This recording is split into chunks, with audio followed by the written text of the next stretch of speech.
Assalamualaikum warahmatullahi wabarakatuh. Waalaikumsalam, Mbak Ti. Bagaimana kabarnya hari ini, Bu Dian? Alhamdulillah baik, sehat. Ya, alhamdulillah. Bu Dian hari ini sehat ya. Semoga sehat selalu. Semoga bisa selalu membersamai anak-anak di SMP Negeri 3 Aceh. Bu Dian, kemarin pada hari Sabtu kita sudah melaksanakan observasi di kelas 7B ya, Bu Dian. Saya sudah melihat dan observasi kegiatan belajar mengajar Bu Dian. Terima kasih Bu Ati sudah mendampingi saya, sudah observasi saya di kelas 7. Oh iya. Iya Bu Dian. Ini Bu Dian kemarin kan observasi materi apa Bu kemarin? Saya kemarin di kelas 7B itu mengajar mata pelajaran IPS, materinya kebutuhan manusia. Oh iya, kemarin Bu Dian mengajar di kelas 7B jam 3.4. Bu Dian mengajar mengenai materi kebutuhan manusia ya Bu ya. Tujuan pembelajarannya apa kemarin dari materi tersebut? Tujuan pembelajarannya itu kemarin saya ada dua Bu. Yang pertama itu tujuan pembelajarannya peserta didik mampu mencari atau mendefinisikan pengertian kebutuhan. Kemudian yang kedua, peserta didik mampu membedakan jenis-jenis kebutuhan sehari-hari. Oh iya, baiklah Bu Dian. Berdasarkan observasi yang sudah kita laksanakan, menurut Bu Dian bagaimana proses pembelajaran yang sudah Bu Dian lakukan? Apakah sudah maksimal? Kalau saya pribadi, saya sudah berusaha secara maksimal.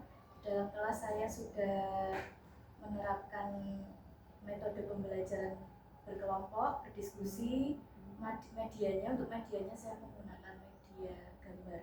Oh iya, kemarin Bu Dian menggunakan media gambar ya, jadi media secara manual. Iya. Ternyata anak-anak juga tertarik ya pakai media seperti itu. Kemudian ini Bu Dian, menurut Bu Dian ada kendala atau tidak? Atau apakah tujuan pembelajaran itu sudah tersampaikan tepat sasaran? Iya. Untuk pertama, tujuan pembelajaran mendefinisikan pengertian dari kebutuhan itu saya menunjukkan pilihan antara HP sama buku paket. Oh iya. Kemudian anak lebih memilih HP awalnya Bu. Oh iya. Awalnya saya tanya, menurut kalian kebutuhan kalian yang utama sebagai pelajar itu apa? Antara buku dan HP. Terus anak-anak sukanya HP. Terus saya bertanya, kalau HP itu sebenarnya keinginanmu atau kebutuhanmu? Oh, iya. Sebagai pelajar loh ya. Sebagai pelajar. Nah dari situ anak mulai berpikir dan mulai bisa mendefinisikan bahwa oh iya, kebutuhan saya sebagai pelajar utamanya itu buku, sedangkan HP itu keinginan, bukan termasuk kebutuhan yang utama. Terus kemudian ini Bu, selanjutnya kan saya memberi tampilan gambar-gambar. Oh iya, yang tampilan gambar. Ya, kemudian masuk ke tujuan pembelajaran yang kedua, yaitu anak-anak supaya bisa membedakan jenis-jenis kebutuhan. Di situ ada beberapa gambar yang saya tempelkan di papan tulis. Kemudian saya tunjuk kira-kira ini jenis kebutuhan apa. Nah, anak-anak dari berdasarkan modul yang mereka punya sudah bisa mengelompokkan, oh ini jenis kebutuhan menurut intensitasnya, menurut waktu, menurut sifat, kemudian yang keempat menurut subjeknya. Ya, dari situ saya mengelompokkan anak-anak berdasarkan 4 jenis itu Bu, 4 jenis kebutuhan. Dan di situ saya beri mereka tugas agar mereka bisa mengambil gambar-gambar berdasarkan jenis kebutuhan sesuai kelompoknya. Kelompok 1 misalnya menurut intensitasnya, yang kedua waktunya, yang ketiga dan seterusnya. Itu mereka sudah tepat Oh iya. mengambil gambarnya. Nah dari situ berarti tujuan pembelajaran yang kedua sudah tercapai. Oh iya. Tapi ada ini Bu, yang saya lihat itu dari kelompok, pasti karena kelompok itu satu kelas saya bagi menjadi 4, ada anak-anak yang dominan aktif mengerjakan tugasnya untuk dipresentasikan, ada juga anak yang kurang aktif seperti itu Bu. Ya memang kemarin saya lihat kelasnya Budian itu ya, memang luar biasa Bu. Anak-anaknya itu memang sebenarnya aktif, mayoritas itu aktif. Saya lihat ketika dibagi menjadi 4 kelompok, anak-anak juga langsung sigap menduduki kelompoknya masing-masing. Kemudian mereka memang bekerja sama dengan baik. Jadi yang gotong royongnya itu kelihatan. Kemudian berpikir kritisnya juga masuk, kemudian mereka juga mandiri seperti itu ya Bu ya. Menurut Budian ya kemarin itu kira-kira itu ada berapa anak ya belum aktif? Kurang lebih dalam satu kelompok itu ada 1 atau 2 anak Bu, karena dalam satu kelompok itu satu kelas, satu kelompok itu isinya 8 anak. Ada yang 8, ada yang 9, ada yang 7 seperti itu. Kurang lebih 2 anak dalam satu kelompok itu mungkin agak kurang aktif. Berarti presentasinya kecil ya yang tidak aktif. Ya memang saya lihat kemarin itu anak-anak antusias sekali dan mereka bisa berkolaborasi dengan bagus ya meskipun baru kelas 7. Dan malah ada beberapa anak yang kelihatan memang istimewa ya, maksudnya berpikir kritis, kemudian berani mengungkapkan apa yang ingin dia katakan seperti itu tanpa malu. Dan mungkin karena mereka merasa nyaman, jadi kemarin itu memang di kelasnya Budian merasa nyaman, jadi anak-anak mengikuti pembelajaran dengan riang gembira seperti itu. Baiklah Budian, kemarin kan pada saat sebelum observasi kan kita juga sudah percakapan pra-observasi ya Budian ya. Kemarin itu Budian menginginkan saya untuk mengobservasi proses belajar mengajar di dalam kelas kan Bu. Nah menurut Budian dari observasi kemarin, apakah proses belajar mengajar Budian itu sudah baik? Atau menurut Budian kendala apa yang Budian temukan? Kalau proses belajarnya saya sudah berusaha menerapkan ini Bu, ketika anak-anak rame, saya mencoba untuk memfokuskan lagi pikiran mereka. Jadi Yang stop itu, teknik stop itu Bu, yang teknik stop. Jadi ya. Anak-anak ketika diskusi itu kan pasti riuh ya Bu, ada kelasnya. Jadi ada beberapa kelompok yang mungkin terlalu semangat, terlalu aktif, jadi mereka mengganggu kelompok lain. Itu terlalu semangat. Jadi mungkin mengganggu kelompok lain sehingga mereka dari kelompok tersebut saya ambil perhatiannya supaya fokus lagi dengan gambar misalkan halo atau dengan mohon perhatiannya, lihat gambar dulu, anak-anak bisa fokus di situ. Nah teknik yang kedua selain teknik stop itu, sebelum pembelajaran saya sudah mulai ice breaking dulu. Sebenarnya saya mempunyai rencananya itu 2 kali ice breaking. Yang pertama sebelum anak-anak memulai belajar supaya anak lebih fokus. Terus yang kedua itu sebelum presentasi. Rencana saya, rencana saya. Tapi ketika ini dalam proses belajar ternyata anak-anak antusias sekali untuk mempresentasikan hasil dari mereka berdiskusi. Jadi saya ya udahlah silakan. Jadi nggak saya tenangkan untuk diam dulu. Tapi silahkanlah kalian kalau mau presentasi, berarti yang mencoba untuk menenangkan ya anak yang presentasi itu. Iya. Jadi fokus kelompok lain itu ya ke yang maju. Ya memang saya perhatikan kemarin Budian itu sudah mengajar dengan apa ya, KSP-nya dapat, ada diferensiasinya juga masuk lah gitu. Karena kemarin beberapa hari yang lalu kita juga di kombel belajar kita kan juga ini ya Bu ya, diisi tentang pembelajaran itu itu diferensiasi.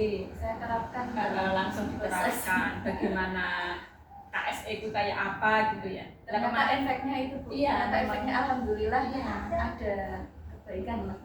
Dan kemarin di kelas Budian itu memang ini, berarti saat pendahuluan Budian sudah melaksanakan ice-breaking ya, itu anak-anak langsung apa namanya, perasaannya kalau senengin teman, semangat, kemudian semua anak itu kayaknya ceria semua. Tak lihat itu kayaknya nggak ada yang sedih deh ini anak ini. Ya Allah senengnya mau, meskipun hanya disuruh tepuk-tepuk, disuruh apa ya. Terus saya kan sudah tebak asli nih, ini kok mesin yang tengah-tengah ono is breaking menes yang lebih seru gitu.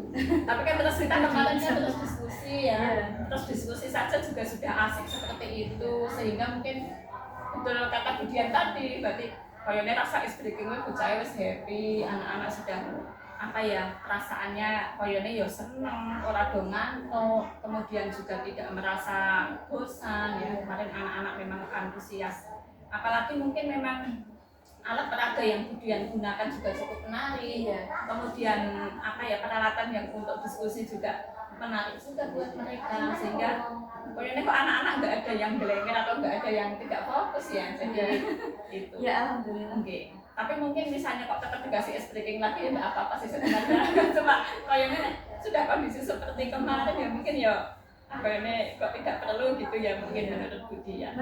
Iya. Oke.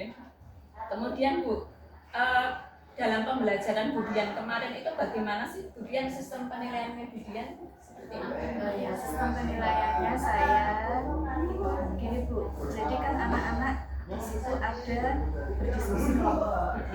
Yang pertama saya ambil di situ keaktifannya anak. Seperti apa berarti individu, dari setiap individu. Saya nilai bagaimana keaktifannya, terus bagaimana bekerja samanya dengan kelompoknya. Kemudian yang kedua itu saat presentasi. Saat presentasi itu jadi kan ada anak yang Bu saya langsung Bu saya itu ya Bu yang bukan ya saya Bu yang membaca, Bu saya ini dulu kan. Jadi berarti anak-anak itu punya rasa percaya diri. iya. Terus kemudian materi yang disampaikan itu sesuai sama arahan saya yang saya arahkan. Berarti kelompok 1 ini, kelompok 2 ini itu sesuai. Jadi ya itu yang rubrik yang saya nilai. Oh iya. Iya, memang saya lihat kemarin itu anak-anak itu ya selain perasaannya senang, mereka tidak bosan, tidak ada yang ngantuk, mereka juga antusias pada saat diskusi, bahkan sampai presentasi. Kadang ada loh kelas yang kalau disuruh presentasi itu tidak mau, jadi mereka tuh saling apa ya, kamu aja seperti itu. Tapi kemarin malah anak-anaknya itu apa ya, berebut untuk presentasi. Jadi seperti ini Bu, sebelum presentasi saya itu menerapkan sama anak-anak, kalian tidak perlu definisi itu nggak selalu sesuai sama modul yang kalian baca. Jadi menurut bahasa kalian saja, yang penting dapat dimengerti oleh yang mendengar. Misalnya mereka menerapkan tentang intensitas, intensitasnya ya berarti primer, sekunder, sama tersier itu. Kalau primer itu pokok, berarti yang kita butuhkan sehari-hari teman-teman, mereka seperti itu.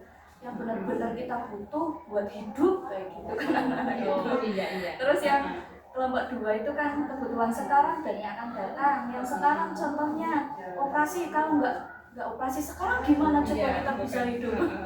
Iya benar.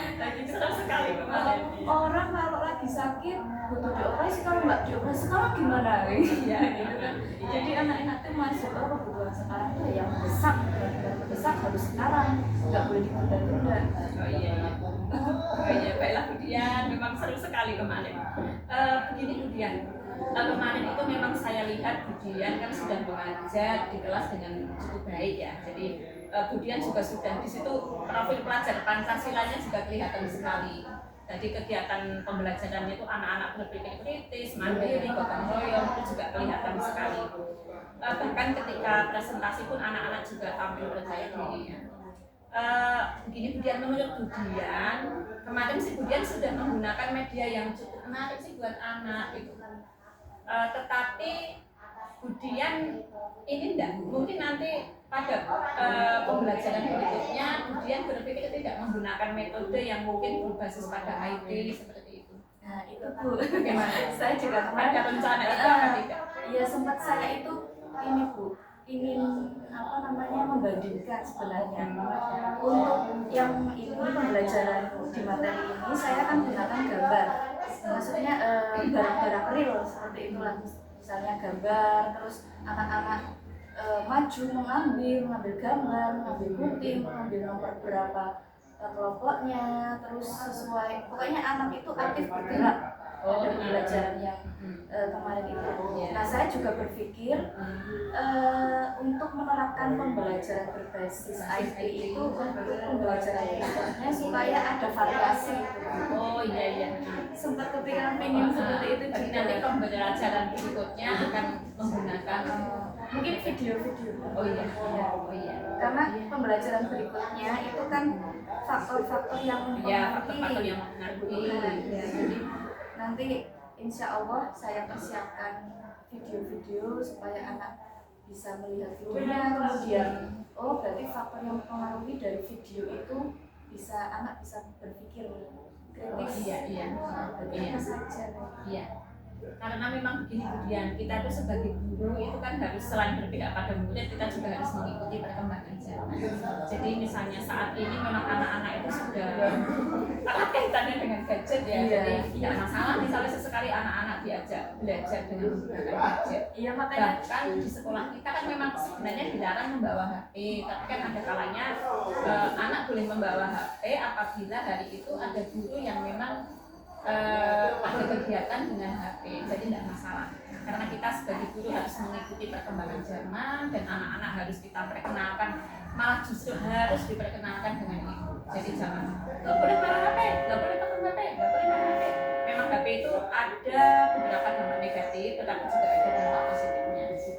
Dan nanti misalnya ujian pertemuan berikutnya nih ya Bu ya, menggunakan berbasis IT misalnya, kemudian kan bisa menggunakan LCD yang ada di sekolah. Kemudian saat pendahuluan mungkin ketika menanyakan perasaan anak-anak bisa menggunakan apa itu emoticon itu yang lucu-lucu, ada tersenyum, ada sedih, ada ngambek misalnya seperti itu. Jadi mungkin nanti anak-anak akan lebih apa ya, tertarik kembali seperti itu. Bisa jadi referensi. Iya. Iya. Kemudian apalagi ya ini yang saya tanyakan. Untuk ini Bu, untuk pembelajaran berbasis IT itu sendiri, untuk memperlancar rencana Budian dalam menerapkan media yang berbasis IT tersebut, itu tindak lanjut apa yang akan Budian lakukan, dan mungkin Budian akan melibatkan siapa ini? Kira-kira siapa yang bisa dilibatkan? Ya kemungkinan ini ya Bu, rencananya akan melibatkan teman-teman yang biasa menggunakan ini ya, media pembelajaran IT. Kira-kira ada referensi apa, ada rekomendasi apa supaya lebih menarik di dalam kelas seperti itu. Kemudian video-video yang saya butuhkan seperti dari YouTube, itu juga saya perlu pengembangan wawasan dari situ juga, dari YouTube. Terus kemudian dari teman-teman MGMP misalnya. Berarti intinya Budian akan berkolaborasi dengan semua pihak ya. Jadi mungkin karena di SMP Negeri 3 Kajen kita juga punya komunitas belajar, Budian akan berkolaborasi dengan teman-teman sejawat. Seperti kemarin pada saat kombo kita di LTIK itu ya, jadi kita saling berbagi informasi, kita saling belajar bersama seperti itu. Dan memang di MGMP Budian juga aktif ya, harus aktif mengikuti workshop yang diadakan MGMP, kemudian belajar bareng-bareng dengan teman-teman guru IPS di Kabupaten Pekalongan.